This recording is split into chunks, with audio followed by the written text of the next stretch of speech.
السلام علیکم ناظرین، امید کرتا ہوں کہ آپ سب لوگ خیریت سے ہوں گے۔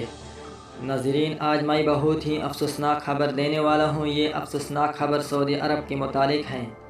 اس افسوسناک خبر کی تفصیلات دینے سے پہلے میں آپ سے درخواست کرتا ہوں کہ میرے چینل کو ضرور سبسکرائب کریں۔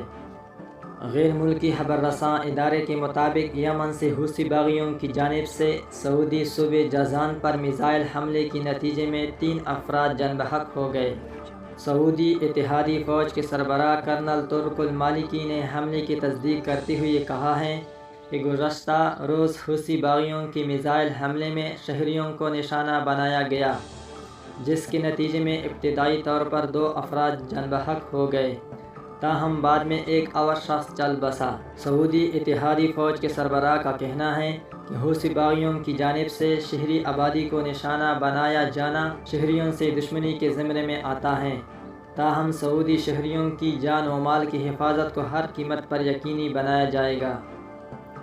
واضح رہے کہ گزشتہ کئی سالوں سے یمن کی حوثی باغیوں کی جانب سے سعودی عرب پر میزائل حملوں کا سلسلہ جاری ہے، جبکہ امریکہ اور سعودی عرب نے متعدد بار ایران پر الزام عائد کرتے ہوئے کہا ہے کہ حوثی باغیوں کو میزائل ایران فراہم کر رہا ہے، لہٰذا اقوام متحدہ ایران کو سلامتی کونسل کی قراردادوں کا پابند کرے۔ ملتے ہیں نیکسٹ ویڈیو میں، تب تک کے لیے اللہ حافظ۔